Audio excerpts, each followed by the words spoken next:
Swimming like a shark in a shrimp tank.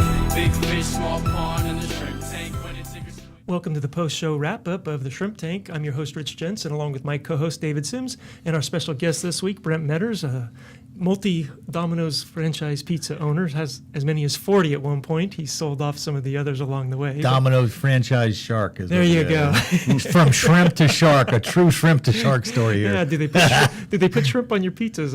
Is that an option? In some countries. Okay, Yes. okay. Yes.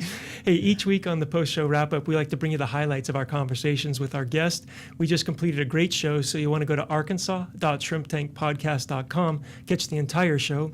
But right now, we want to bring you some of the highlights, what we would call the jumbo shrimp of the podcast. So, David, you had the first one. There were definitely some good jumbo shrimp on There you there. go. We're going to have you back on, talk more about at least a couple of other topics. But one of them that was really, really good that our viewers, I think, will enjoy, and I really encourage you to listen to the podcast, is that about 7 to 8 years ago, you made a conscious decision about changing your company culture. And you talked about this fundamental point inside of you of trusting yourself. Share with our viewers what that was and how you turned the ship around and really changed your company culture that caused your business to really just take off. Yeah, well, it certainly has. And we made the decision to change the culture of the company because I always knew the direction that we needed to be going. But one of the biggest mistakes I ever made in my career was to overthink or listen to the sometimes criticism of others or the negative feedback and end up thinking too much and retracting my original plan. Mm-hmm. So when I learned to trust myself, it just felt so great. It was wonderful to actually see these things come into fruition. And so when I did that, we set about changing the culture of my company. Right, to you mentioned fit the something goals. called SHIP, SHIP, for... I'll let you tell it, 'cause Well, I'll go remember it. in most businesses, but especially the restaurant industry or that space, PSI was always talked about, which is product, service, and image. Right. And we felt there was a missing ingredient, like we were trying to make the biggest cake in the world, the best, but we were leaving out the sugar. Well, we added something to that. So instead of PSI, it's now SHIP, SHIP, service, hospitality, image, and product. Okay.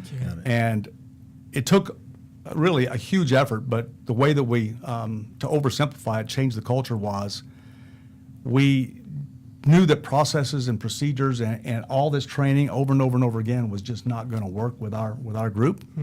So we took the shock and awe approach and threw everything at it at once, and we just figured it You out. guys as were we just a went. bunch of nonconformists, I guess. Well, you got to be sometimes, I think, to be successful. You can't be afraid to fail. In fact, you have to embrace failure because that means you're moving the needle. And one of the things you talked about on the podcast, or we talked about the award that you received from the International Franchise Organization. I forgot the name of it, but it was the Franny Award, Golden Franny Award. Right.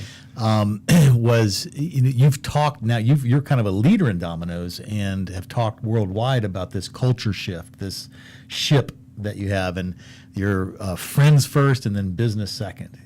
We have that kind of mentality. But Rich, why don't you share the final point that we were going to talk about? Because I think I stole yours about the trusting yourself thing. I just realized I combined something, but That's okay. I think the main thing that we wanted to talk about is you've received awards from the executive leadership at Domino's, and one of the things you were praised for was furthering the company brand. And you had a very unique thing about talking about goals in that. Can you share with our viewers kind of what you tend to do there and what Domino's preached there as well? Well, and we've talked about this before, but Domino's is very unique in that you can't be an external and franchise. You have to come up through the system and know it. And that thread holds true all the way up to the executive team in Michigan at World Headquarters. So, long story short, our leadership knows what they're talking about because they know the basics, and they've come up through the system just like we all have.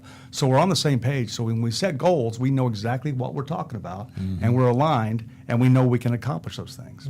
Wow. So for our viewers, I mean, this is one of the guys, all of us who see the Domino's commercials and know him all so well, this is one of the guys who's had, on the franchise side, had really profound influence on shaping the Domino's brand. I have a question for you. Did you ever get to be one of those stores where they blew up the sign when they were doing the whole remake?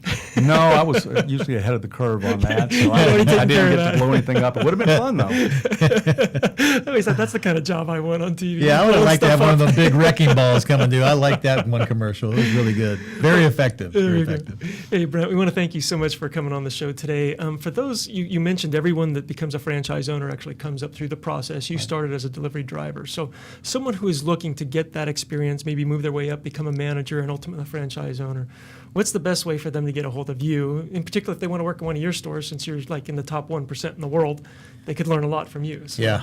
Well, jobs.dominos.com is where an individual could go to actually start the process.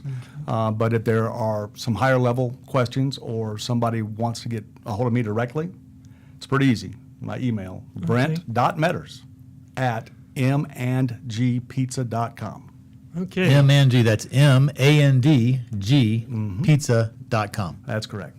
And if they go to the jobs thing, look for M&G Pizza. And if they want to connect with Then you, they can work in one of Brett's stores. Yeah. Brett's stores. yes.